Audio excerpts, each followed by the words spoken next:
Hi, my name's Joanne Bacharach, and I'm going to talk to you today about a company I work for, IDEXX. Some of you may have heard of IDEXX. I work for a division called IDEXX Water, and we make testing products to test your water supply, test the water at beaches and things to make sure there's nothing yucky in it. Now, I develop online training materials for the lab workers that actually use our tests.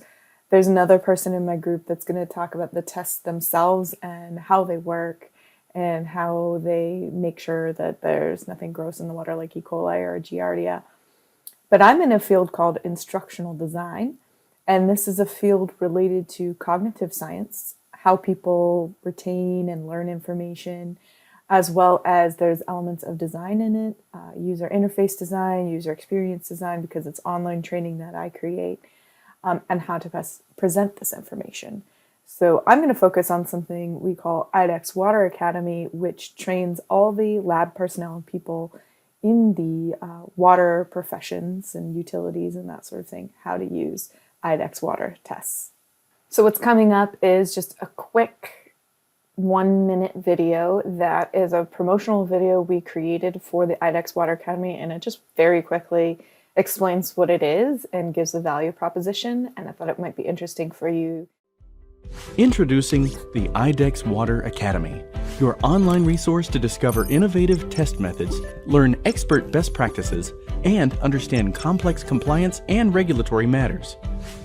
Whether you're a lab manager, technician, or another water microbiology professional, our industry experts can guide you through e-learning modules, interactive training, tutorials, videos, and more.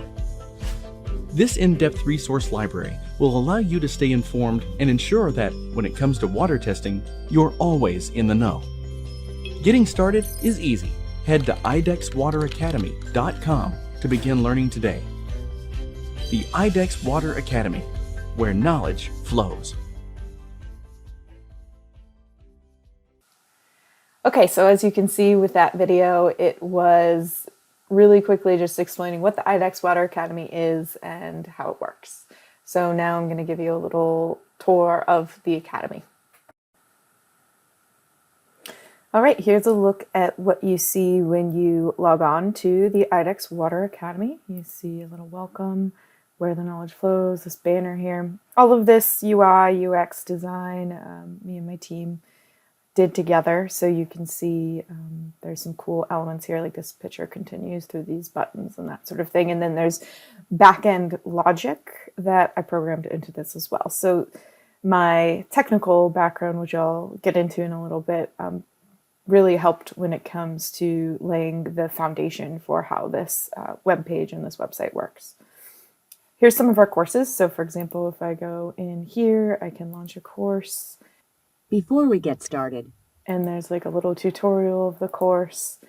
This is our splash page.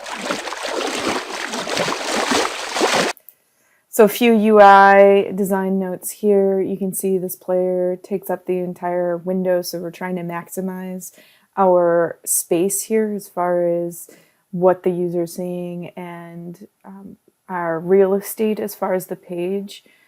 If I go to the course menu, there's this cool thing that pops up. There's different hover states and that sort of thing. And then this logic branches out. So you can go get an overview of different lessons, click continue.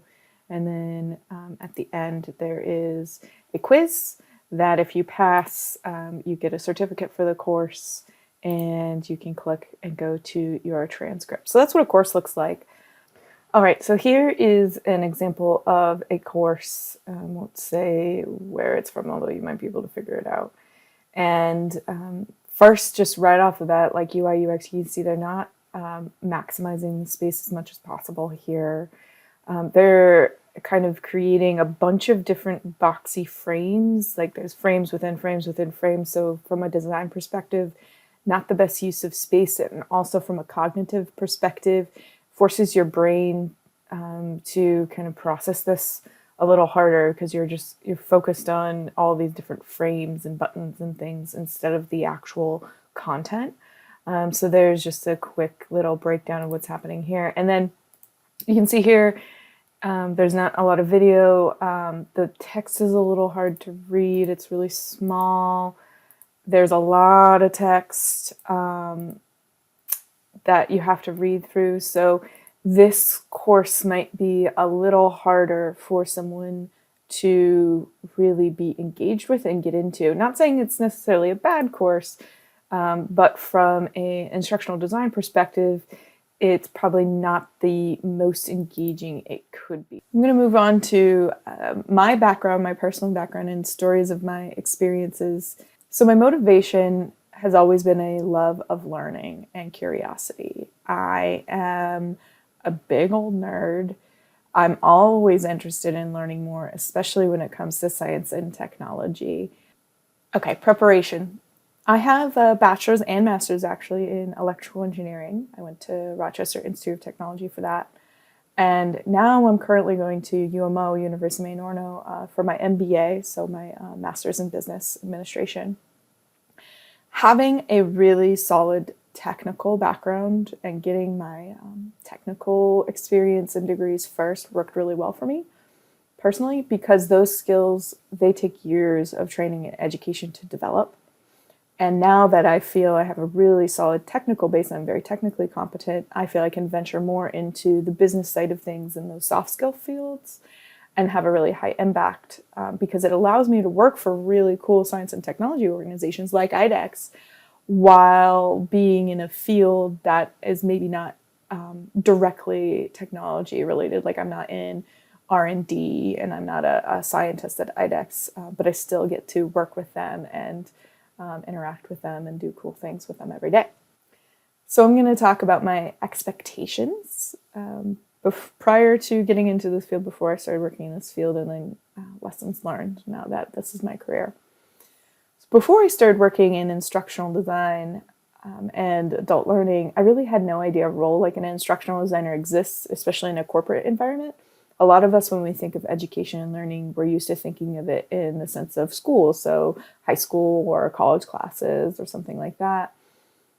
But there is a lot of opportunity out there for someone who's interested in this role in a corporate environment as well, because everybody needs training, on-the-job training. And even if someone had told me back when I was going to college the first time around about this type of role, I'm not sure I would have been 100% interested in it. But now that I've found my way into this career path, I find that it's a really cool combination of technology, obviously, and design. So like the user interface UX, UI, UX skills I was talking about, there's a kind of an artistic element to it.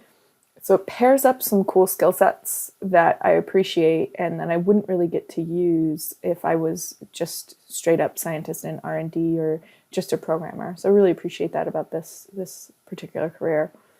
My message there is essentially don't knock it till you try it. If there's a job or an internship or something out there that you think, okay, that could be sort of interesting, but I'm not 100% sure, just try it out because you never know. And the other thing with that is just be ready to roll with the changes. Things are always changing. I think it's funny, as humans, we like to think of things as relatively constant. But that's just not the case. Things are always changing. Things rarely go according to plan.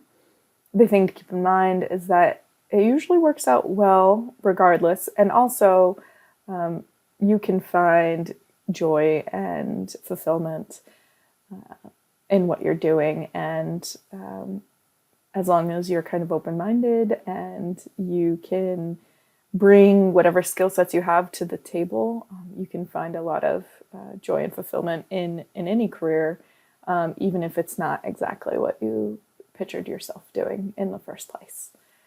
So that's all I have to share with you today, and good luck, and thanks for your time.